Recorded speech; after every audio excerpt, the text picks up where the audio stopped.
é absolutamente nojento imaginar que se possa ganhar o sustento em algo que se despreza.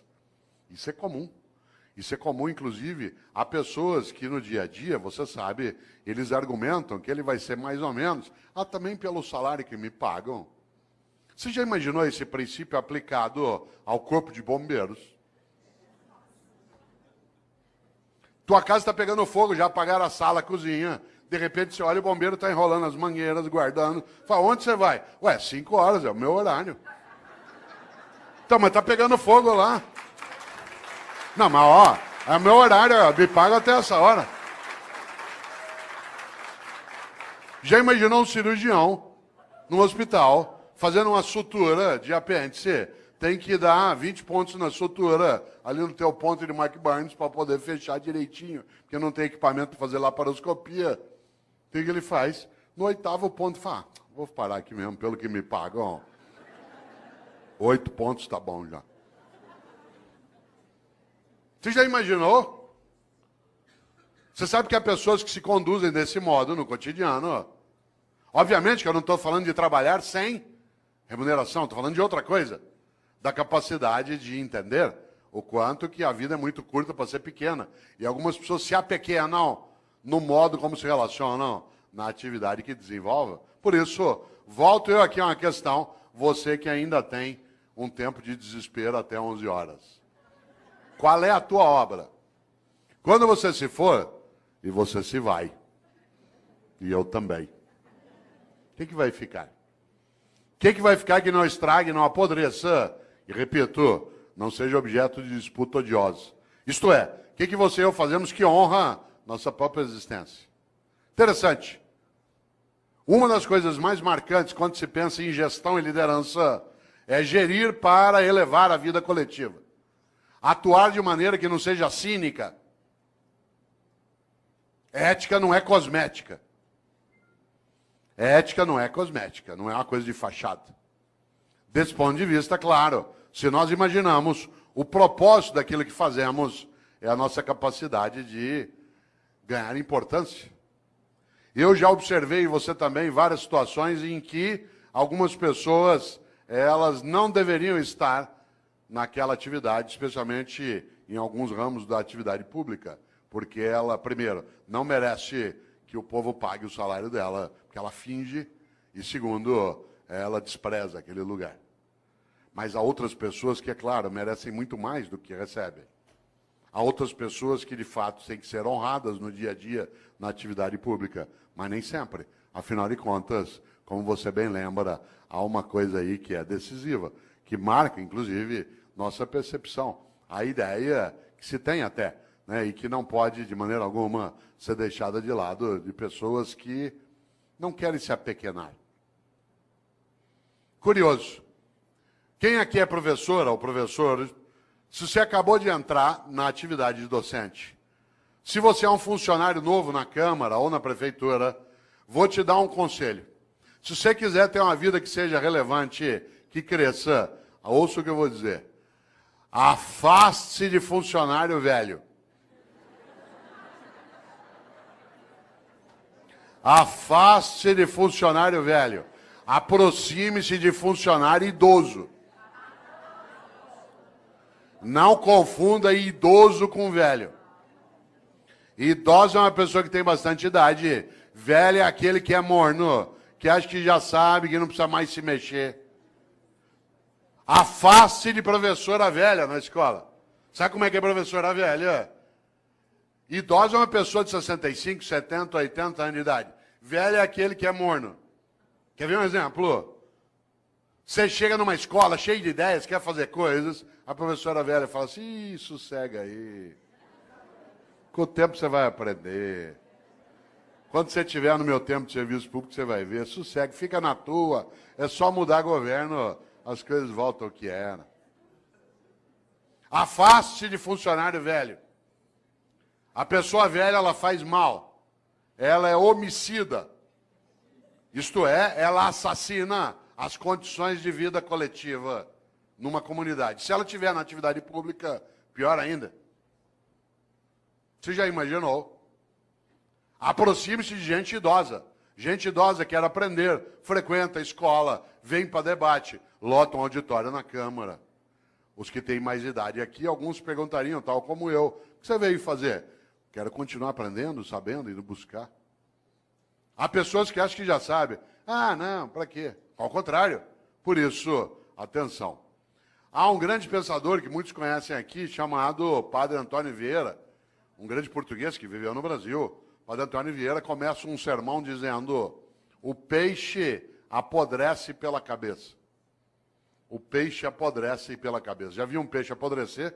Ele apodrece da cabeça para o resto do corpo.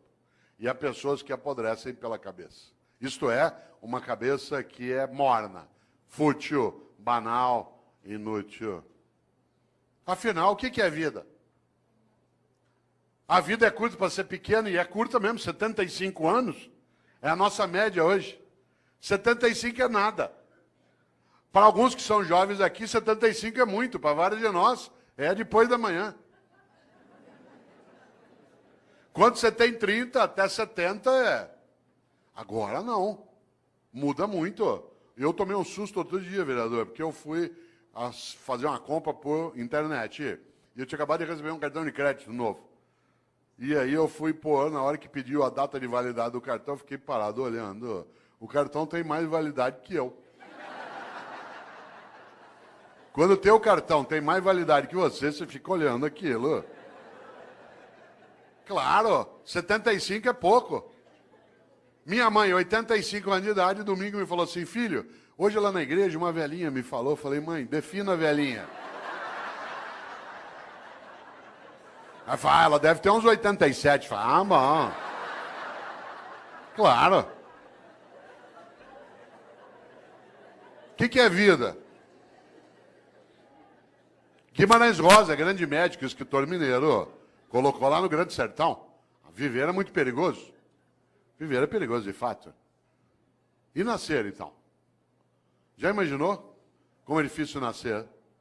Tanto que a natureza sabe, ela tira de nós a memória do nascimento e dos primeiros 3, 4 anos de vida. Porque é tão impactante sair do útero que a gente é apagado da memória para não sofrer.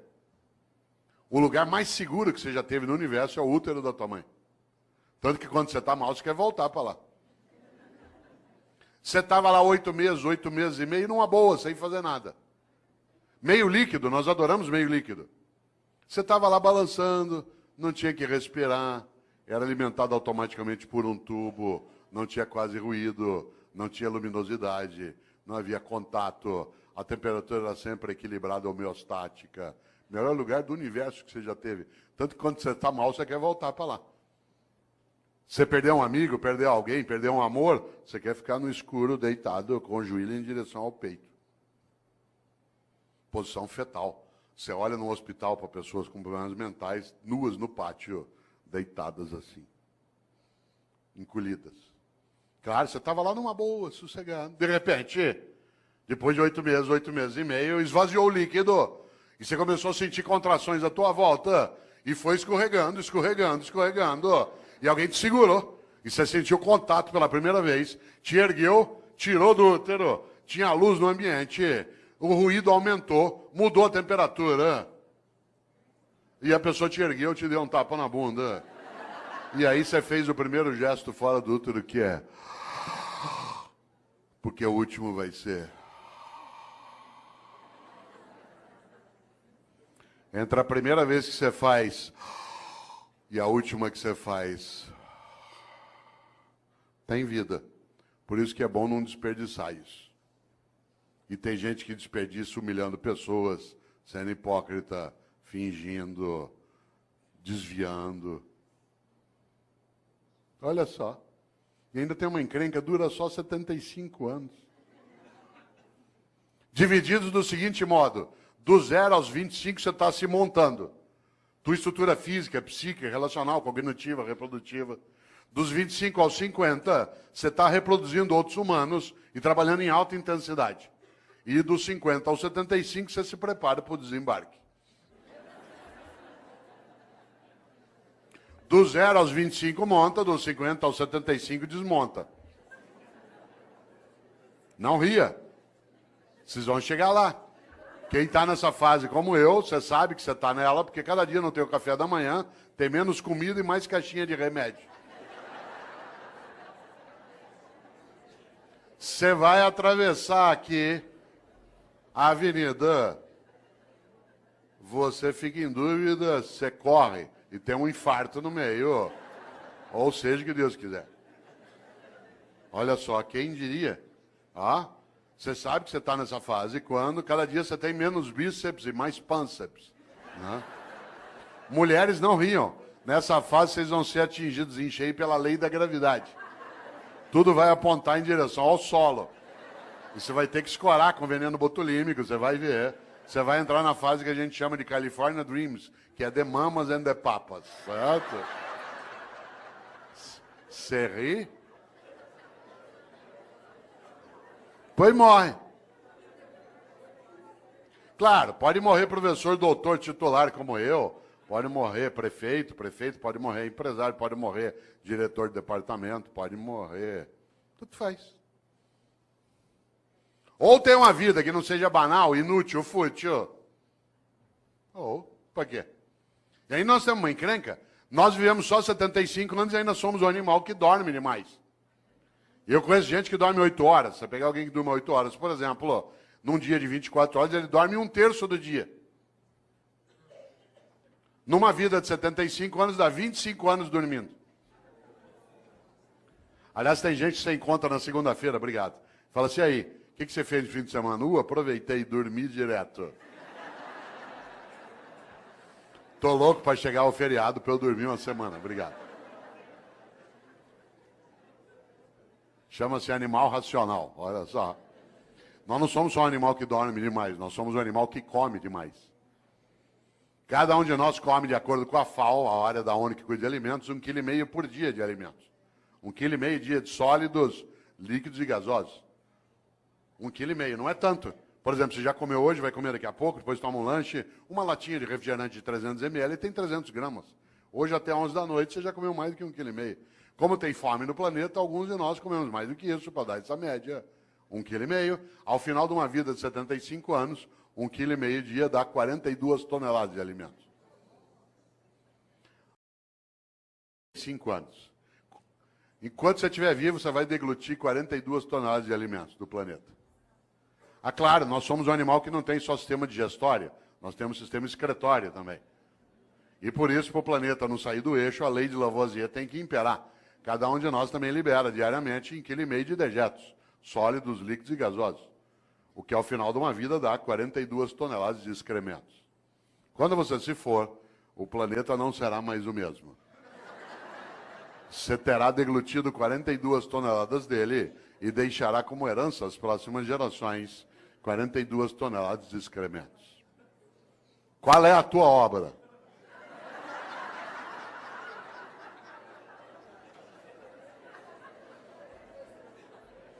Você sabe que tem gente que leva a vida desse jeito.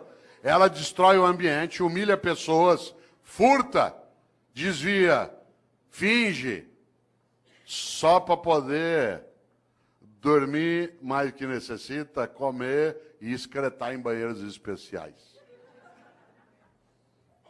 Esse é o reino da mediocridade. As revistas que mais vendem são as que mostram chiques e famosos nas suas camas, nas suas mesas e nos seus banheiros. Os programas de TV que mais fazem sucesso são os que mostram pessoas trancadas numa casa ou numa fazenda, comendo, bebendo e excretando pelos 7 ou 8 orifícios que tem. Reino da mediocridade. Tem gente que diz que não tem 1 hora por dia para brincar com o filho, para ver lua junto, para fazer uma oração, para estudar. Mas tem 1 hora por dia, sabe para quê? Para ficar parado vendo gente comendo, bebendo e excretando. É tão forte isso que qualidade de vida para nós hoje, o que é? Cada um tem um quarto com banheiro. O anúncio não é que você vai ter qualidade de vida numa casa que tem uma cozinha grande com uma mesa comprida, onde todo mundo vai ficar em volta. Não, é cada um ter um banheiro. É vida privada, isso é subir na vida. Cada um poder ter um banheiro dentro de casa. Você já imaginou? Não é o lugar da partilha, da convivência. Isso é um risco. Claro.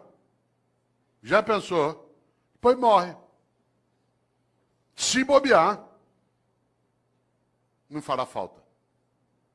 Interessante. Aliás, sabe o que uma pessoa fala quando ela está morrendo? Quem aqui é da área de medicina sabe disso? Eu me lembro o tempo que dava aula na Santa Casa, em alguns momentos em São Paulo, que se ia até a UTI. Numa UTI é um lugar onde tem mais complicação. Sabe o que as pessoas falam quando estão morrendo? Ela não gruda em você, com licença, professor. Ela não gruda em você e diz assim, doutor, pelo amor de Deus, deixa eu viver mais um dia que eu quero mandar em mais gente. Doutor, por favor, deixa eu ficar vivo mais uma semana que eu quero humilhar mais algumas pessoas. Doutor, pelo amor de Deus, deixa eu ficar vivo mais 2 dias que eu quero comprar mais um carro. Sabe o que as pessoas falam quando estão morrendo? Ela gruda em você e diz, doutor, pelo amor de Deus, deixa eu ficar vivo mais um dia, só para eu poder abraçar o meu irmão, com quem eu briguei faz 10 anos, a gente nunca mais se falou. Doutor, por favor, deixa eu ficar vivo mais uma semana, só para poder brincar com os meus filhos. Eu cheguei, eu não tinha tempo para fazer isso. Doutor, pelo amor de Deus, deixa eu ficar vivo mais 1 hora, só para poder dizer para minha mulher o quanto que eu amo, porque eu achei que se eu falasse muito isso, ela ia ficar mal acostumada, o que é verdade. Sabe do que as pessoas falam na hora da partida? Daquilo que importa na travessia. E como disse um dia o grande Guimarães Rosa, o importante não é chegar nem partir, é a travessia. E a travessia você faz com outros e outras. Por isso, qual é a tua obra? Minha obra não é ser imortal, coisa que não sou, mas é ser eterno. E eu não sou eterno do ponto de vista religioso, eu sou na obra que deixo, naquilo que ajudei a fazer naquela cidade, naquela família, naquela repartição, naquela secretaria, naquele legislativo. Algo que no dia que eu partir, e eu partirei, e você também, que eu não tenha medo de me perguntarem por que fiz o que fiz. Você já imaginou? Essa é uma das coisas mais fortes. Agora eu vou te contar uma coisa. Aproveitando que você ainda tem quase 26 minutos de desespero. Muita gente não quer nem saber dessas questões. Sabe por quê? Porque ela quer viver de maneira automática, robótica. Para que pensar sobre isso? Para que pensar sobre a obra? Ao contrário, quando a gente encontra num dia como hoje, um auditório na nossa Câmara Municipal, pleno de homens e mulheres, para pensar coisas desse tipo, é sinal que a gente tem alternativas boas. Isso é um belo sinal daquilo que a gente precisa e precisa fazer. Nesta hora, volta a um polo. Há pessoas que envelhecem a cabeça, a prática, a percepção. Ela não frequenta uma escola porque ela acha que já sabe. Nem uma escola de governo, nem uma escola do legislativo. Gente velha acha que já está pronta. Isso é um perigo. Um dos meus filhos, o André, que tem 37 anos, ele até faz o prefácio de um livro meu, chamado Não Nascemos Prontos. O André, quando ele tinha 18 anos, um dia ele estava fechado no quarto dele em casa, em São Paulo, ouvindo rap.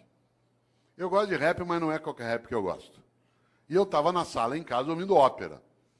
Eu gosto de ópera, mas não é qualquer ópera que eu gosto. Música boa para mim é aquela que me emociona. Se ela me emocionar, ela é boa. Quem aqui gosta de ópera sabe que ópera a gente ouve um pouquinho mais alto. Ele saiu do quarto dele injuriado por causa da altura da música. Hoje ele gosta de ópera, na época não. Veio até a sala e falou, pai, pelo amor de Deus, desliga isso, pai.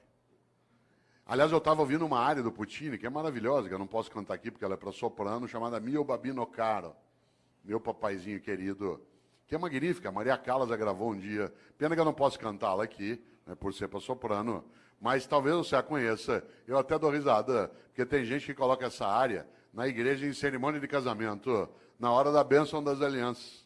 Eu falei isso outro dia aqui em Campinas. E é curioso, porque ou a pessoa não entende ópera, ou ela entende muito de casamento, porque a área fala de uma menina que vai se matar.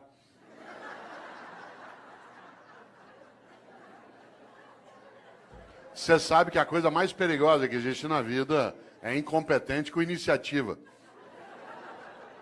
Incompetente com iniciativa é um perigo numa secretaria, num centro cirúrgico, num fogão, no volante de um ônibus, numa sala de aula. Você já pensou? Aliás, deixa eu ver se eu tenho. Olha que coisa interessante. Mio Babino Caro, meu papaizinho querido, né, que é exatamente do grande, do especial Puccini. E é gostoso, porque talvez aqui nessa sala tenha gente que tenha colocado essa música até um dia no casamento. Não vou. Se você fez isso, fique tranquila e quietinha. Quer ver, ó? Vamos ver se tem. Olha que bonito, quer ver, ó? Ó,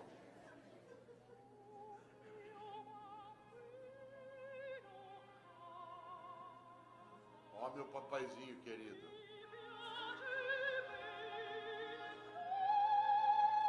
Tenha piedade de mim. Eu aqui na beira da Porta Rossa, né, em Florença. Ou se eu me dar esse anel de noivado, eu me mato. E a pessoa põe na hora da bênção das alianças. Deve ser premonição. Eu ouvindo ópera, ele ouvindo rap, ele saiu do carro e falou, pai, pelo amor de Deus, desliga isso, pai. Hoje ele gosta de ópera. Falei, André, que pena, você aos 18 anos de idade já está ficando vítima da indigência mental. Você aos 18 anos de idade fechou tua cabeça para aquilo que é diferente do que você já conhece. Você aos 18 anos de idade acha que o único modo de fazer as coisas é como você já fazia. Você aos 18 anos de idade ficou impermeável à renovação do teu conhecimento. Você aos 18 anos de idade acha que a única trilha a ser caminhada é aquela que você já caminhou.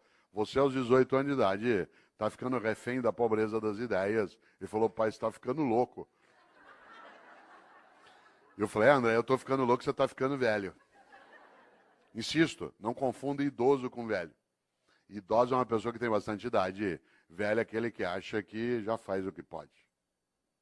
Por isso, cuidado na atividade de gestão, na área pública, na área privada, mas essencialmente na área pública, no executivo, no legislativo.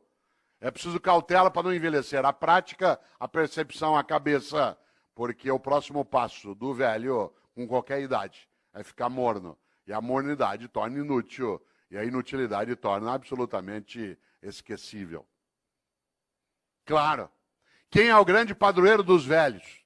Especialmente na atividade de gestão. Especialmente no campo público, que eu também tenho experiência. Quem é o grande padroeiro? Não são grandes homens e mulheres que lutaram para a vida ter mais sentido. Sabe quem é o grande inspirador de gente velha? De gente que é morna? É o Mendes Sá. Lembra do Mendes Sá? Um dia uma professora de História do Brasil dava aula sobre os governos gerais, falou sobre o Tomé de Souza, falou sobre o Duarte da Costa. Quando estava falando sobre o Mendes Sá, viu um aluno distraído lá no fundo e para pegá-lo, claro, virou e falou assim, Paulo, o que fez Mendes Sá? Ele disse, fez o que pôde. Cuidado com o Mendes Sá. Gente, nós temos que ter mais relevância naquilo que a gente faz aqui na nossa gestão. Eu faço o que eu posso. Gente, nós temos que ter um nível maior de eficácia na atividade pública. Eu faço o que eu posso. Gente, nós temos que dar uma destinação mais sólida para o recurso originário do povo. Eu faço o que eu posso. Cuidado. Essa é a falência da ação. É a admissão da síndrome do possível. No Brasil tem uma coisa chamada síndrome do possível, que é um perigo. Quer ver um exemplo? Você leva teu carro no mecânico hoje à noite aqui em Campinas, diz, olha, meu carro está com um barulho estranho. Ele diz, vou fazer o possível. Você vai ao médico e diz assim, doutor, eu estou com uma dor no pâncreas. Vou fazer o possível. Você chega para um funcionário, olha, eu precisava disso. Vou fazer o possível. Você desanima. Imagine que você está aqui agora, você sabe que ainda faltam 21 minutos para você se libertar de mim. Você começa a se irritar, você tem coisa séria para fazer.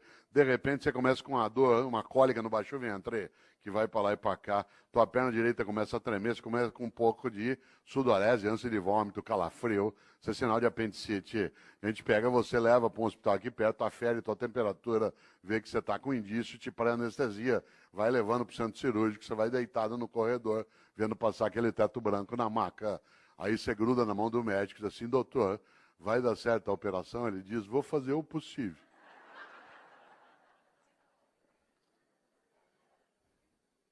Você quer ficar ali mesmo.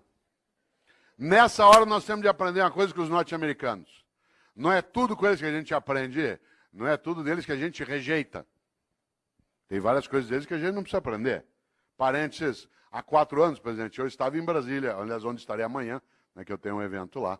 Eu estava em Brasília e trabalhando ali 3 dias e estava lá o Obama, com a comitiva. Por coincidência, eu fiquei no mesmo hotel que a comitiva do Obama, exceto ele. Durante 3 dias, toda hora que eu entrava, eu era barrado e revistado pela segurança norte-americana. 3 dias sendo revistado. No terceiro, não aguentei. Cheguei para o chefe da segurança norte-americana e falei o seguinte: eu sou brasileiro. Eu vou te contar uma coisa. Nós nunca demos um tiro num presidente nosso. Por que eu ia querer dar no teu? Certo? Nós nunca. O único presidente nosso que morreu a bala, ele deu o tiro nele mesmo. Vocês já mataram 5 e deram tiro em 11. Larga, deu. Ele não entendeu nada. Mas tem coisas nos americanos que a gente tem que observar. Por exemplo, quando você pede uma coisa para o norte-americano, ele diz, I will do my best. Vou fazer meu melhor. Atenção, não é uma questão de idioma, é uma questão de atitude. É absolutamente diverso. Fazer o possível e fazer o melhor. Por isso, pergunto aqui para você agora, mas não quero que você responda, só que você reflita. Na tua atividade, na atividade que você tem no executivo, na prefeitura, no estado, está fazendo o possível ou o melhor? Não é o melhor do mundo, é o teu melhor, na condição que você tem, enquanto você não tem condições melhores para fazer melhor ainda. Pergunto de novo, mas não responda. Está fazendo o possível ou o melhor? Insisto, não é o melhor do mundo, se for ótimo. É o teu melhor, na condição que você tem, enquanto você não tem condições melhores para fazer melhor ainda. Porque se você ou eu, podendo fazer o meu melhor, me contento com o possível, eu caio num lugar perigoso chamado mediocridade. Uma pessoa medíocre é aquela que é morna, que está na média, que não é quente nem fria. Lembra quando você chegava da escola que tinha boletim escrito, o pai olhava 6 em português, 5,5 em matemática, 4 em história. Pai, deu para passar. Medíocre. Deixa, eu toco minha vida. Isso é mediocridade. Insisto, uma pessoa medíocre é aquela que, podendo fazer o melhor, se contenta com o possível. Exemplo, mediocridade é falta de capricho.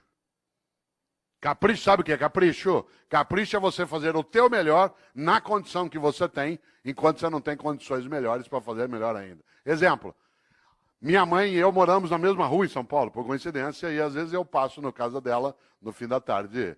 E mãe conhece. Às vezes ele olha para mim 5 da tarde e fala assim, você não almoçou ainda, né? E eu falei, não, eu comi um negocinho na universidade. Ela falou, peraí, que eu vou fazer um negócio para você.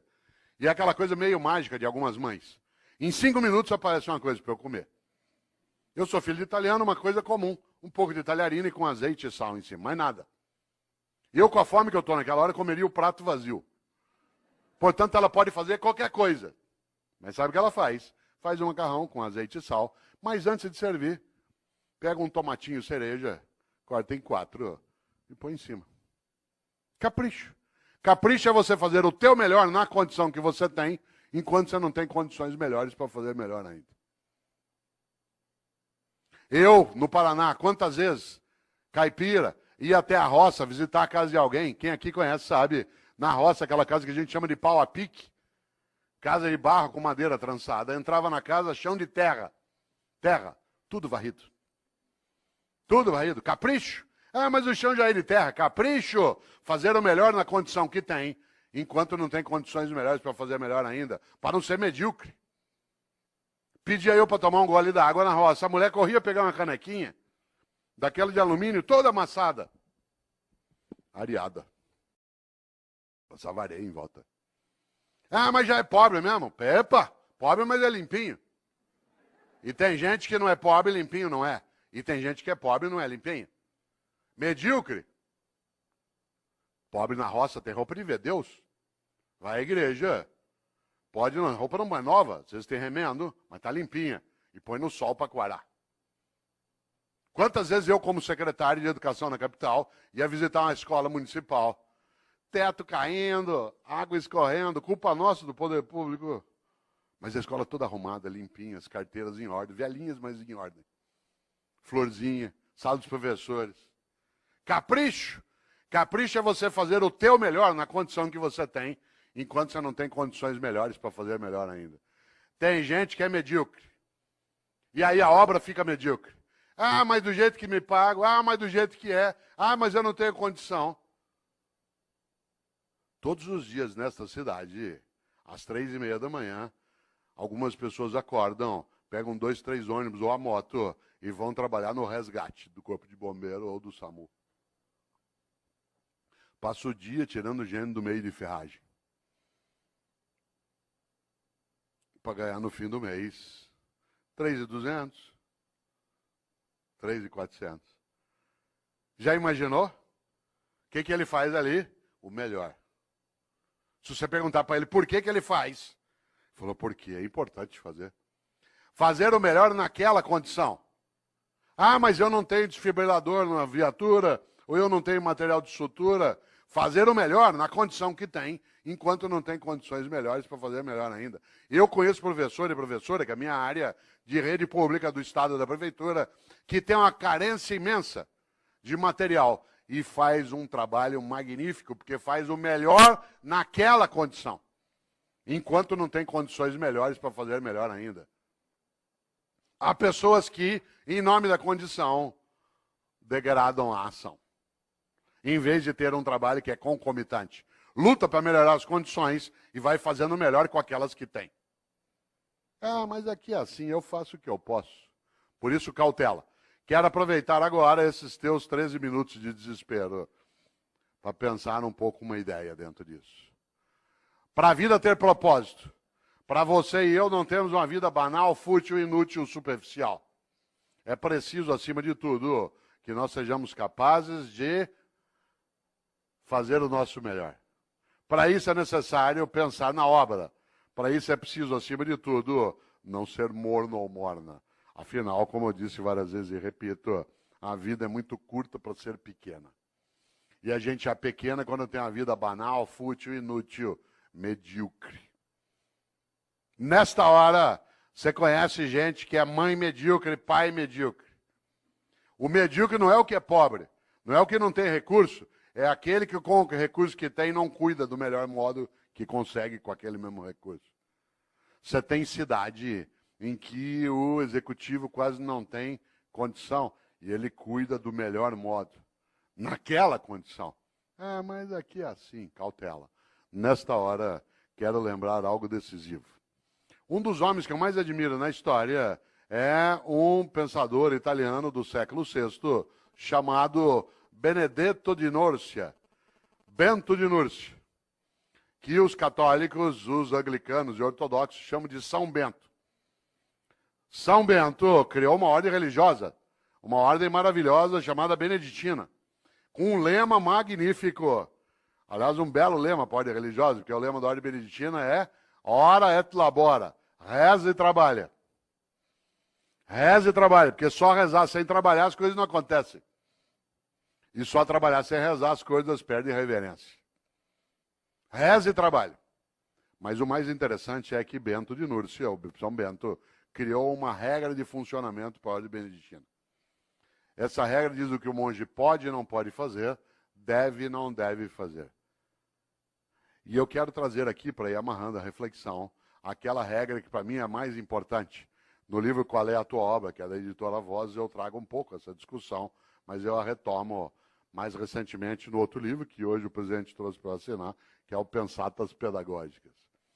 São Bento criou uma regra. E a regra que eu queria trazer aqui, que para mim tinha que estar no alto de toda a Câmara Municipal, toda a escola, toda a cidade, toda a prefeitura, toda a secretaria, toda a família, é a regra de número 34. O monge que desobedecer essa regra, que eu vou dizer, é mandado embora da ordem. Não tem direito à estabilidade. E eu acho que essa deveria ser uma regra presente em todas as áreas. A regra 34 de São Bento diz: é proibido resmungar. É proibido resmungar. Não é proibido discutir, não é proibido debater, não é proibido discordar. É proibido resmungar. Sabe gente que só resmunga em vez de agir? Gente que passa o tempo todo amaldiçoando na escuridão em vez de acender vela. Aliás, a frase predileta do resmungão é: que horror, alguém tem que fazer alguma coisa.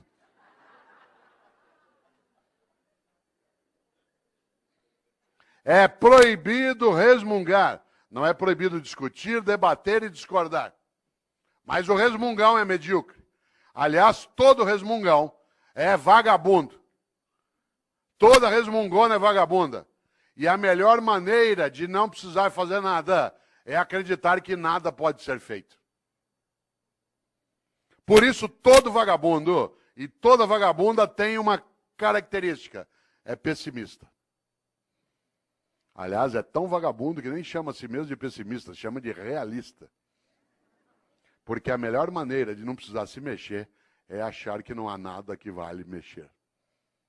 Por isso, todo vagabundo ou vagabunda é pessimista e prefere acreditar que nada pode ser feito. Tudo que você propõe, ele diz, não vai dar certo. Vamos fazer uma escola legislativa e não funciona. Vamos fazer uma escola de governo, para quê? Vamos mexer na organização da Câmara, vamos estruturar um tribunal de contas no Estado que cada vez mais possa dar decência ao recurso coletivo. Isso aqui no Brasil. Opa! O pessimista é, acima de tudo, alguém que se aproxima do bandido. Não por escolha, mas por omissão. Como diz uma antiga frase, os ausentes nunca têm razão. Vamos fazer uma palestra para discutir qual é a tua obra e isso não funciona, não vem ninguém. Ó. O que faz o otimista? Tem uma encrenca. O otimista tem que ir atrás, juntar, procurar, chorar, se arrepender, querer largar. Falou, eu vou largar isso, eu vou sair disso aqui. Para quê? Não funciona. Mas o pessimista, ele tem uma coisa. Ele não tem esforço nenhum a fazer. Aliás, o pessimista, você já notou, a única coisa que ele faz é sentar e esperar dar errado. Aí você fala assim, mas não está dando errado. Ele fala, espera que você vai ver. O otimista tem que estudar, fazer curso, ir atrás, se arrepender, querer largar, juntar com o outro, voltar e repensar, chorar de vez em quando. Mas o otimista tem uma grande vantagem. A vida dele não é pequena. Pode até ser curta. Mas olha só, para quê? Não vai funcionar. Para quê? Por isso, atenção, agora que você ainda tem 7 minutos. É proibido resmungar. Não é, repito, proibido discordar, debater. Resmungar, sim. Nós vivemos em 2014 no Brasil uma coisa belíssima. Um debate sério, em vários momentos, em outros nem tanto. Numa eleição, nós não estamos habituados a debater. A tal ponto que metade quase tentou matar a outra metade. Que ele não está habituado ao debate no dia a dia. E nós estamos aprendendo a fazer. Mas nós tivemos coisas que são maravilhosas. São 7 eleições em seguida, num país de 514 anos, primeira vez. Bom demais, democracia é uma coisa que a gente constrói junto. Democracia não é ausência de ordem, é ausência de opressão. Claro que a ordem tem que existir. Democracia não é ausência de ordem, é ausência de opressão. Nesta hora, o que diz o pessimista? Isso não vai funcionar. Olha só. O que faz o otimista? Junta, volta, vai outra vez, se arrepende, se candidata, não quer mais. Acha que esse chefe vai liquidar, resiste mais um pouco, vou esperar, quem sabe ele morre. A natureza também nos ajuda em algumas coisas. O que eu quero dizer com isso? Qual é a tua obra? Quando você se for, e você se vai, e eu também, o que vai ficar? Eu tenho certeza, você não quer ser medíocre, nem eu. A gente não quer ter como nosso patrono mendiçar. Eu faço o que eu posso. A gente não quer envelhecer a cabeça, a prática, a percepção, a própria vida. O que a gente quer? Fazer o melhor na condição que a gente tem, enquanto a gente não tem condições melhores para fazer melhor ainda. Diz, mas Cortella dá na mesa, sabe por quê? Porque Porque tanto faz se eu faço melhor ou não, não vai acontecer nada. Essa é a hora que é necessário lembrar exatamente que é proibido resmungar. Você só terá uma coisa a ganhar se você não for medíocre. Uma vida que não seja fútil, inútil, banal. Afinal de contas, independentemente de existir ou não um juízo, essa é uma questão individual, vale algo decisivo. De novo, Mário Quintana. Um dia pronto, me acabo. Seja o que tem de ser. Morrer que me importa. O diabo é deixar de viver. Aliás, outro gaúcho, Aparício Torelli, que apelidou a si mesmo de Barão de Itararé, tem uma frase que parece óbvia, não é? Ele dizia, a única coisa que você leva da vida é a vida que você leva. A única coisa que você leva da vida é a vida que você leva. Mas eu queria lembrar, para ir amarrando, algo especial. Um grande homem estupendo, chamado Albert Schweitzer. Um homem que, inclusive, tem influência sobre a cidade de Campinas, porque pessoas que dirigem aqui, o Boldrini, estudaram com Schweitzer e o conheceram também. Schweitzer foi um grande professor e um grande médico. Aliás, ele foi o Nobel da Paz, de 1952. Schweitzer, quando tinha 30 anos de idade, achou que como professor era pouco, que ele queria ser mais importante, não famoso, mais importante. E ele decidiu aos 30 anos de idade fazer medicina. E aí ele foi embora, e 7 anos estudando medicina. Formou-se, sabe o que ele fez? Foi embora para a África, lá para o Gabão. E ficou 50 anos no Gabão, meio século, colocando a vida dele a serviço dos outros. Aliás, no dia que ele morreu, tem uma coisa curiosa. O corpo do Albert Schweitzer está sepultado na Europa, mas o coração está no Gabão. Porque quando ele morreu, o povo do Gabão quis o coração dele, fisicamente. Está sepultado lá no Gabão. Schweitzer tem uma frase para você e eu não esquecemos, e é a penúltima que direi. Disse Schweitzer um dia, a tragédia não é quando um homem morre. A tragédia é aquilo que morre dentro de um homem enquanto ele ainda está vivo. Olha só, a tragédia não é quando um homem morre. A tragédia é aquilo que morre dentro de um homem enquanto ele ainda está vivo. E o que não pode morrer? A dignidade de uma vida que não seja banal, fútil, inútil, superficial. Mas queria lembrar algo, que aliás é a última frase do livro Qual é a Tua Obra? Onde está essa reflexão que aqui fiz. Que é uma frase de um francês, que é François Rabelais. Foi monge beneditino. Um homem do século XVI, para quem gosta de literatura renascentista, escreveu Garganto, a Pantagruel. O especial François Rabelais tem uma frase que eu vou dizer 2 vezes. Ele disse, conheço muitos que não puderam, quando deviam, porque não quiseram, quando podiam. Digo de novo. Conheço muitos que não puderam, quando deviam, porque não quiseram, quando podiam. A gente quer, pode e deve. Isso significa que a gente consolida algo que é a nossa capacidade de obra. E agora quero concluir lembrando algo. Dizendo a quem chegou de pouco depois que eu não abriria um debate em função do número de pessoas e porque era uma reflexão, mas agradecendo imensamente tantos homens e mulheres que aqui vieram hoje para a gente pensar um pouco como elevar a nossa vida, que já é curta, mas que não precisa ser pequena de modo algum. E que cada um e cada uma de nós saiba, no seu dia a dia, a importância de fazer o melhor, em vez de se contentar com o possível. Afinal de contas, é isso que nos levará a ser importantes, a sermos levados para dentro. Por isso, quero terminar com uma frase de alguém que eu acho especial, que é Chico Xavier. Eu não sou espírita, não tenho nenhuma crença reencarnacionista, mas acho Chico Xavier um homem santo. Aliás, se eu tivesse alguma autoridade sobre os católicos, ia pedir para nomeá-lo santo, de tão importante. Ele passou a vida, em vez de resmungar, tentando serenar as pessoas, fazendo o que podia, que era o melhor dele na condição que tinha.